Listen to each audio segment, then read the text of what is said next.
Honorable Governor of Uttar Pradesh, Shri Ram Nayak, Honorable Minister of Labour and Employment, Government of Uttar Pradesh, Shri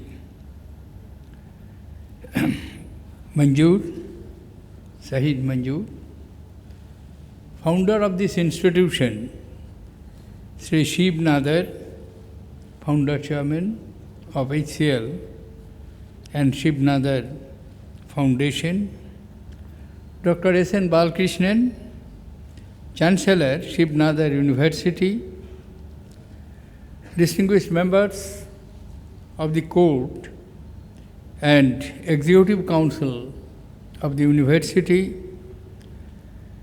distinguished members of the faculty, dear students, ladies and gentlemen.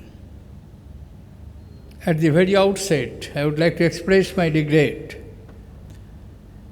for my delayed arrival, which has caused inconvenience to you, but I had no control. It is because of the poor visibility. Took time for the helicopters to take off from Delhi and reach here. However, I am glad to be present amidst you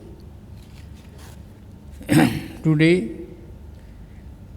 We have heard of this institution, which is not very old, but it has its novel approach. And I would like to compliment Sri Shiv Nadar, the founder, chairman of HCL, for whose vision in the field of higher education. His foundation, set up 2 decades ago, has become an important platform for transformational education. The foundation has set up landmark institutions spanning the entire education spectrum, from school education to education at the university level. Shiv Nadar schools are emerging as important chain of progressive schools in the national capital region. Vidya Gyan and innovation in school education reaches out to the top of the bottom of the pyramid and creates leaders from all cross sections of the society. India needs such powerful concepts in inclusive education as Vidya Gyan to build a successful and empowered future. Shiv Nadar University was established in the year 2011, just a few years ago. It was started with the goal to become a comprehensive,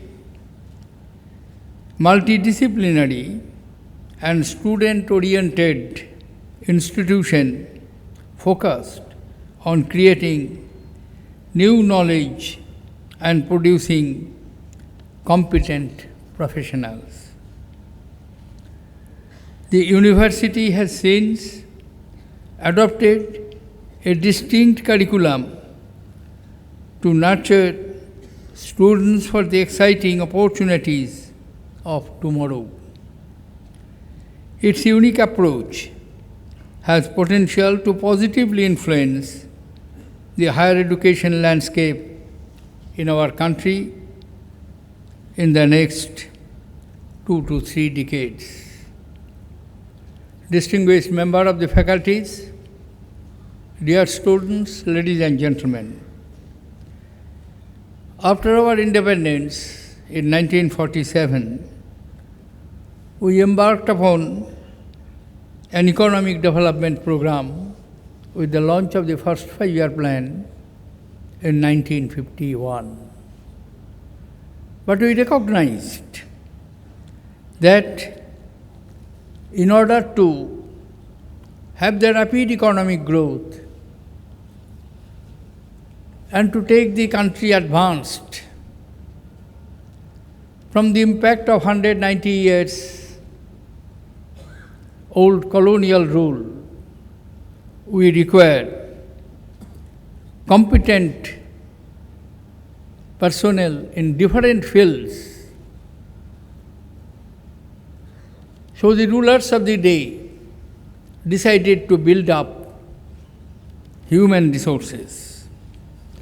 Naturally, the emphasis was on learning at the higher level, university, postgraduates, technical education, management, scientific research and development, and so on and so forth. As a consequence, when we began our journey, there are only 20 universities in 1950. And today, we have 712 universities.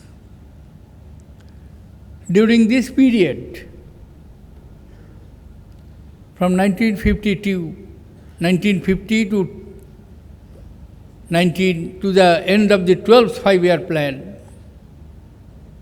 and it is continuing till now, the number of colleges have increased from 500 to more than 36,000. Today we have a host of technical institutions of excellence, 16 IITs, 30 NITs, scores of IISc, IISERs, IIMs, and National Law School. And it is expanding. It's a good sign.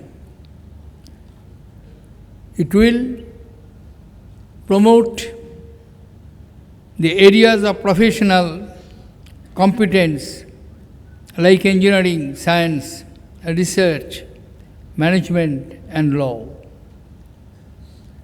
Some of the private institutions have ably complemented the efforts of the public sector institutions in meeting the high demand for the tertiary education of our society. Private institutions account for about 60% of the students enrolled in higher education. Though proliferation has led to greater access, its negative fallout on the standards is alarming. It is its declining quality of standard, particularly in the areas of the higher learning, is not reversed quickly. We will land ourselves in a scenario of having a large number of people with degrees, but not enough manpower with proficiency to meet the emerging requirement of our industrial sectors and other related sectors. We cannot afford to produce workers and professionals who fail to meet the skill levels requirement by a growing economic system. Hence, access to learning opportunities and the pursuit of excellence must both receive equal attention. I am happy to inform you that in 2015, 2 Indian institutions for the first time have been ranked within the top 200 world-class universities ranked by the internationally reputed rating agencies. And I am happy that at least these two institutions have come up, and I have no doubt that many more will join. Almost like a parrot, in all educational congregations, I draw the attention of my audience that not 1 or 2 years, but almost 1800 years, India led the international community in the area of higher learning. Universities like Takshashila, Nalanda, Varabi, Bikramshila, Sombihar attracted the brilliant mind in the form of teachers and students from far abroad. But as I mentioned just now, nowadays, our universities, our institutions of higher learning are not up to the mark, and they must come up to the international standards. The Nadar University, which was built an impressive infrastructure, should be able to replicate these achievements here. This large campus of 286 acres should contribute to rich scholastic environment. Its residential character should help to nurture a strong culture of exploration, collaboration, and dialogue. Its schools should offer innovative courses in engineering, sciences, humanities, management, and entrepreneurship.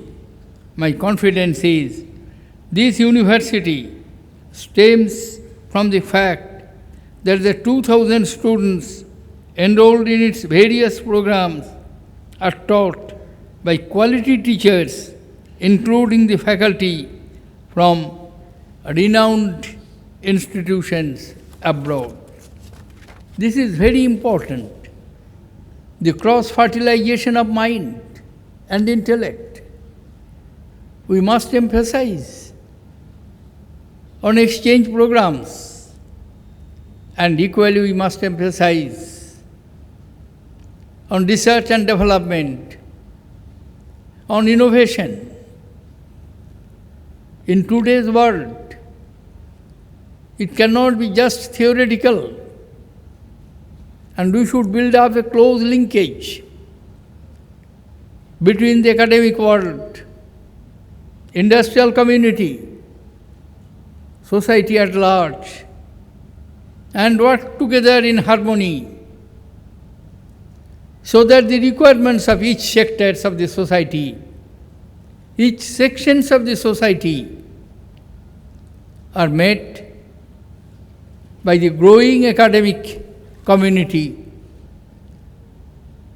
IITs, NITs, universities, particularly universities like yours, can provide the incubation center, establish the research clubs, innovative clubs, interact with the local entrepreneurs, and provide the necessary ambient where the local talent, which is available in abundant quality, could be encouraged, and the innovations made by the local innovators could be transformed into an economic model with the help of industries and making it a marketable product. This is important. For a country like ours, which has significant younger population, majority of our population will be young, and more than often we speak, our policymakers take pride in describing that we have demographic dividend, because we will be able to provide the required working forces to the entire world which is aging. But at the same time, we shall have to keep in mind this dividend may be liability. If we cannot provide them the adequate skill, the required skill, which will enhance their employability, their utility in the ever-expanding market in the international world. And research plays the most important part of it. I remember in 1870 and 71, after the unification of Germany, under the able stewardship of Bismarck, he began the Industrial Revolution in Germany. He did not have the fortune, like his other European colleagues, most of which had huge colonies at their disposal, including the United Kingdom. Therefore, they had to emphasize on research and innovation. Industrialists were encouraged to build up series of laboratories. A chancellor, once he visited one such laboratory and asked the director of the institution, "Well, professor, what is your capital output ratio? How much you are spending, investing, and what is the return?" His reply was, "Mr. Chancellor, out of 100 rupees spending, I get results only in one. But the quantum of return," and then he smiled and looked at the Chancellor, that as Chancellor of the country will be interested in quantum of revenue, one innovation, one discovery will compensate many more times what you are providing us in the form of state subsidies or state grants. Therefore, this is the importance which we shall have to pay on the research, innovation, and linking it up with the academia and also the industrial world. Dear students, it is gladdening to learn that the class of 2015, those who are graduating of this university, have either bagged lucrative placements in reputed organizations or have secured admission for post-graduations in the top universities of the world. You have a great future ahead. You will make your families and your alma mater proud by following the values of perseverance, commitment, and hard work. You will raise the bar of performance and excel in your own chosen fields. You have all grown up and received education in a technology-driven world. You fully understand the power of technology as a tool of change. Blend your technological skill with your compassion to find solutions to the problems of your less fortunate brothers and sisters in the community. By this way, you can build a better future of our country. You can repay the trust that your countrymen has reposed in you by fulfilling your social obligations and paying the dividend to the society which has brought you up in this way. Excellence in education is but a road to a higher cause. Success is ultimately gauged by the transformation brought about by educated individuals. Inclusive development, for one, is a barometer of a society that has leveraged the forces of education well. For that to happen, though greater engagement at the grassroots levels is called for, many non-governmental organizations are doing commendable work in rural India in various sectors. Much more can be done if this voluntary sector is strengthened. The HCL Citizens Grant supports and facilitates the institutionalization of the NGOs through the creation of strong governance framework and management capability. I take this opportunity to congratulate the first winner of the HCL Citizens Grant Award.